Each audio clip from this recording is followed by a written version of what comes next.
This is Commodity Wrap. I'm Tony St. James. Our guest today, Brian Hoops. Brian is with Midwest Market Solutions. All right, jumping in, let's cannonball. Brian, how about that wheat market?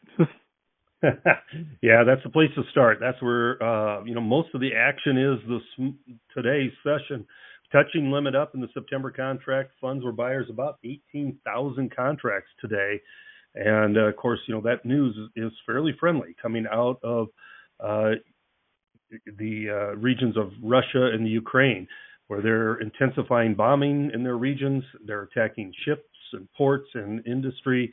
That's not going to allow them to export wheat or corn and some other products. So, yeah, we had a big surge in the wheat market today.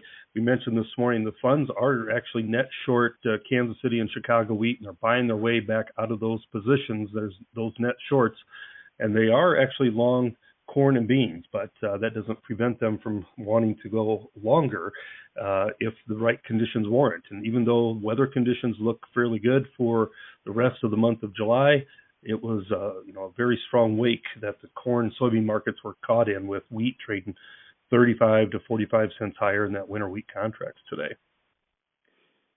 And again, this is not the first time we've seen big moves in the wheat market in 2026. This is kind of odd to have this many big moves higher, isn't it?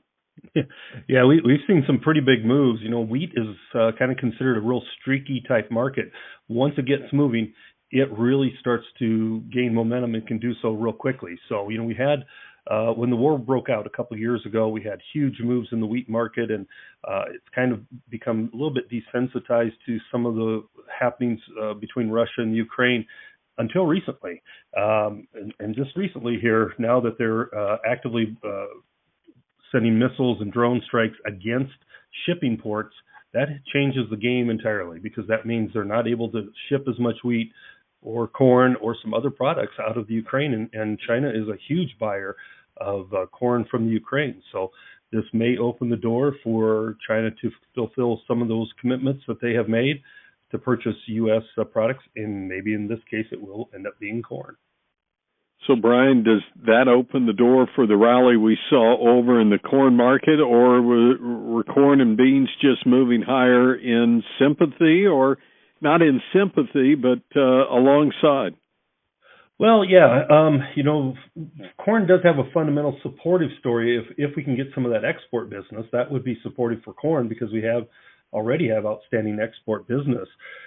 But the weather does look good, and I think if we didn't have surging wheat market, we may not see this rally that we saw today because of the good growing conditions. 6 to 10 day is looking normal precip, normal temperatures, and in fact, some of the weather models by the July 25th has temperatures 10 degrees below normal. So it's going to be a good finish to July, and as we go into August, that'll be another key period that the market's going to want to watch, especially for soybeans. We'll need some moisture and some rain showers, but I just don't think corn would have been higher today based off of the forecast. But luckily, we had strength in the wheat to compensate for it. Let's talk beans for a moment as well. We've seen good export demand from China. Just a string there. I think for every day for 5 sessions, we had a flash sale reported by USDA for China. Is this part of the newer agreement, or is this still part of that 12 million metric tons they talked about early on?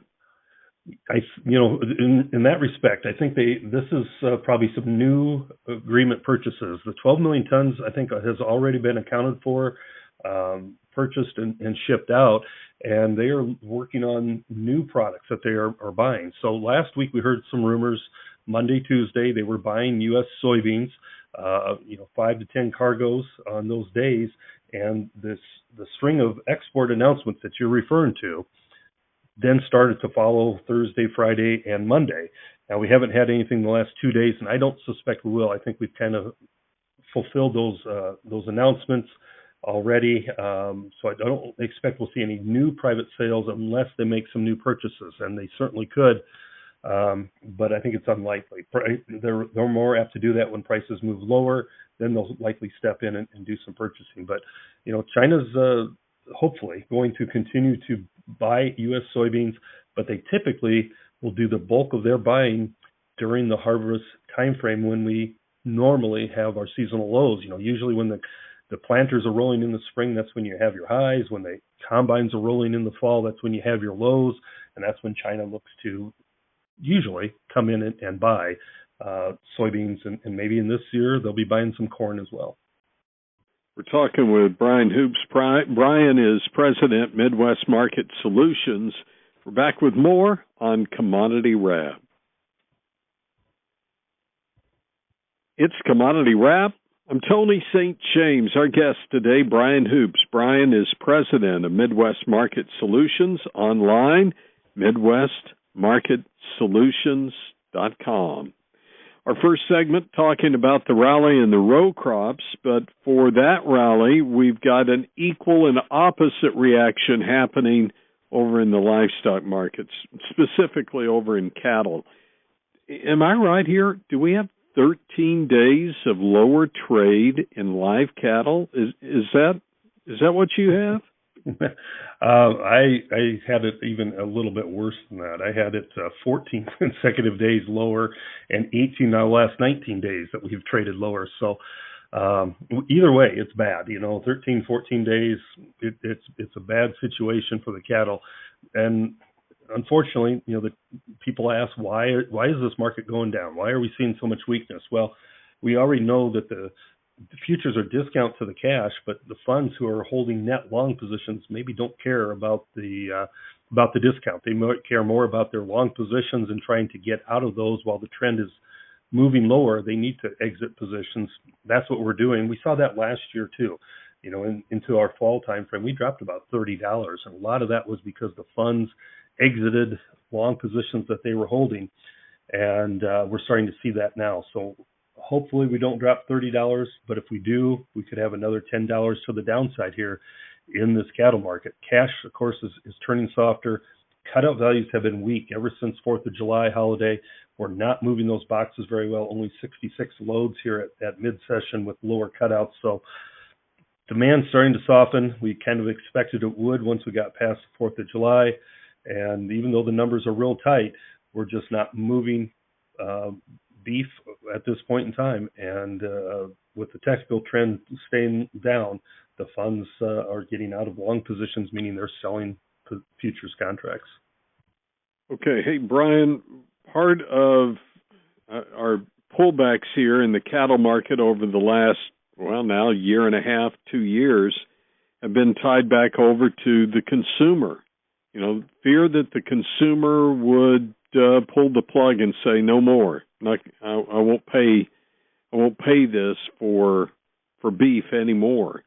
We've never really seen that up to this point. Are we starting to see some of that, or if not, is that concern still in the back of the mind?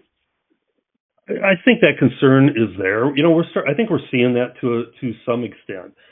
Probably the biggest loss of demand that I think we have anyway is the fact that the holiday season is starting to slowly come to an end. We're past the three of the main grilling seasons or holidays of the summer, with Labor Day approaching here in about 6 weeks. So that takes away a lot of the demand from producers. I think there's still a good demand that people want a good steak. If they're going to go out for dinner and have a steak, if it's a few dollars higher, they probably don't mind it. I think there's still that demand there, but just the lack of producers saying, I'm going to go home and grill that steak and do that on a nightly basis or even a weekly basis is probably something that they have backed away from just because of the price, and that's being reflective in the lack of demand that we're seeing. So am I out of line, and I may have asked you this before, am I out of line to think that if we see lower prices in the futures, which, again, I think maybe it's pulling the cash lower as well, then does that also pull boxes lower? And if that's the case, does it get to basically the meat market and the grocery store level? Because at that point, if we see a pullback a much in beef, I'm buying more. This doesn't seem to be following the logic we would normally follow in supply and demand. Am I missing something? Well, I think you're exactly right. You're onto something there. We typically, if we get a drop here, I think like last fall when we saw that big drop in prices, I think there was some consumers who went out and kind of stocked up on some beef because prices had dropped off and were a lot cheaper. And if we have this type of drop that we're seeing right now, where we're down $20 off of our highs, should usher in some buying. And even if we drop even further, if we drop another $5 or $10, you would think that there'll be the consumer will step in and do a lot of buying, maybe fill up their coolers if they can afford it, and certainly some of the retailers would step in and be doing buying as well, trying to lock in these price levels. So I'm thinking that the cure for low prices is lower prices, and we just haven't found that yet at the cattle market. That's the key of price discovery: is how low do prices need to go before they stimulate that demand once again. Yeah, and again, that keeps me somewhat optimistic about the beef market, the cattle market, simply because if the whole supply demand, if we're talking those economics, we've not seen demand destruction. We've just seen a pullback, if you will. If we want to keep the conversation going, Brian, how do we do that? How do we talk one-on-one? Well, you can reach me. My direct number 417-501-5132. And if you want to reach any of our offices around the Midwest, you can find a list of them at our website, MidwestMarketSolutions.com. And we also have Twitter feeds to keep up to date on market information, Midwest Markets, and at Brian Hoops. Brian Hoops, President, Midwest Market Solutions on Commodity Wrap.